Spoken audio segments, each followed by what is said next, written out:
God in a short while will demand for every blood that was spilled in the land. He will demand for it. Bitter curses will come on the families of people that conceived that wickedness.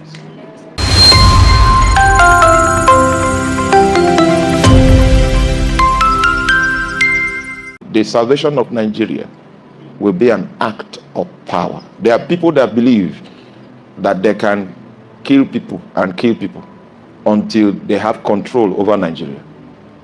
They've not seen the future. That's not our destiny. What those people are trying to achieve will never come to pass in this country. I'm not a politician. It will never come to pass. They should go and look for something else and do. God,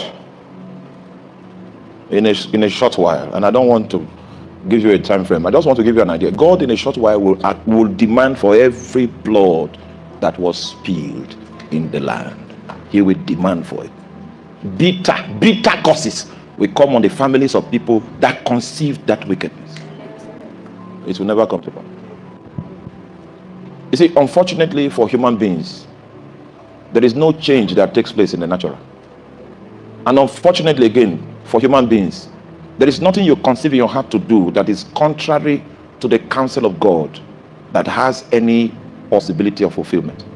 The counsel of God is superior to your prayer, superior to your fasting. In fact, when you begin to pray, God sits and communes with you. And that's why most of the time your prayer is not answered the way you prayed it. It was not even the response was not consistent with your expectation, because he consulted with the counsel that is in his will before he determined how to respond. There is a way he will respond that his will be affected. His response always protects his will. Doing something that is outside of his will, hoping to use witchcraft to establish it, it will look as if it's working. But and maybe the progress you are making will be an encouragement to you to continue. The reason why he has not struck you is because he wants you and your family to be fully snared. So he wants you to do it in such a way that justice will capture your family and your great-grandchildren. Don't fight. Don't come and start doing strange things on a nation that God has called. Go into the council. Find out what is his will first. You will see it. It will happen in our lifetime. No. When you go to the place of the deep, when you go there, you will know who is boasting by the arm of the flesh and who is standing on solid ground. You will know the difference. When men talk, the meaning of their speaking is not the same. Some may trust in horses, but we will trust in the name of the Lord our God. Have you ever taken an oath of silence? For 7 days I will not speak to a mortal. Even if you are locked up in a hotel, you will find the people that want to clean, want to engage you. Everything wants to work against that discipline. There is no way you can achieve fastest alignment by more than silence. I'm talking to people that know what I'm talking about. It takes 4 days. Not all of us walk on this ground. Some of us walk the path of the will of God. It takes 4 days. Heaven will be quiet. When heaven sees a man with that level of determination, they bring you into a place of alignment and make you team up with high-ranking angels. Because what happened to Jericho was an angelic feat. The guys, meanwhile, it is because of Jericho that God had to divulge his secret to Joshua. When he saw his helplessness, he saw that he could not take on the people of that land. God had to encourage him with a secret. It was something that God would have rather kept secret, if not that the circumstances demanded some form of encouragement, and the encouragement will require that God divulges a secret. The secret was that in the army of Israel they had invincible soldiers. Not every soldier in that army was visible. And so when the man began to ventilate his frustration, God allowed the captain of the invisible side to come meet with him. When he saw the captain of the invincible side, he spoke like a general, the way you will speak in the flesh. Are you for us or against? I know you were told that we should be commanding angels. I choose to believe the Bible. You know, when Jesus was on the cross, Jesus said, if it's my wish, I would have prayed the Father and the angels. But you believe now that you have more rank than Jesus, so you just tell the angels. That's the kind of thing that Joshua was attempting to do. Are you for us or against us? The angel said, no, I'm not for you, and I'm not against you. As a captain of the Lord's armies am I come. The meaning of that is, I have my marching orders from the Lord. I'm the captain of the invincible armies.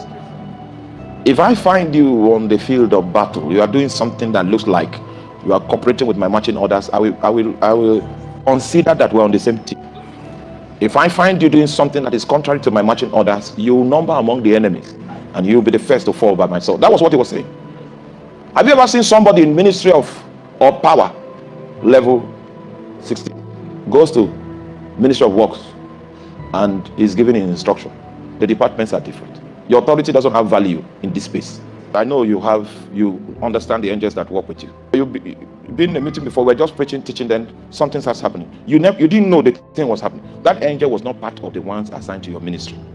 That one was given instruction from heaven to go and accomplish. It has nothing to do with you. It's just, do you understand? So those are the types we call the angel of the Lord. Spiritual is vast, it's wide. You need some form of humility for God to even teach you spiritual things.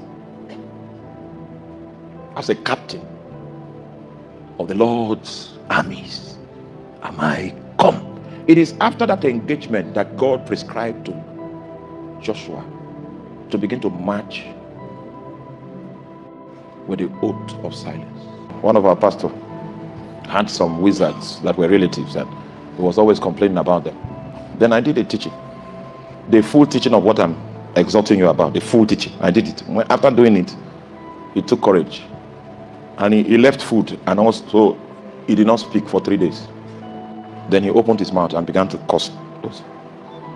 The next person that came there to offer sacrifice to the spirit killed that person, because he had reprogrammed that. Oh, you don't know, even demons can be sent on an errand.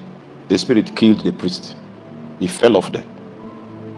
The demons that were going to be used to strike him, when he did what he did, the demons were against the priest that used to give him offering. You don't know the kind of power that you can harness if you can keep quiet. Can you stay for 8 hours just speaking in tongues and you don't respond to any human being? If they speak to you, you say, do you still remember when Elisha was sending Gehazi to go and raise the dead? You know, one of the instructions he gave him is, oh, you're not with me. He said, when you see anybody on the road and they greet you, don't answer. Those are spiritual men giving prescriptions on how to hold some spiritual things. You fast, and then come out, then you insult the evening. See your head. The whole I see Lamoka Bedicata. It's time for us to showcase power. Nothing happens except power is on display.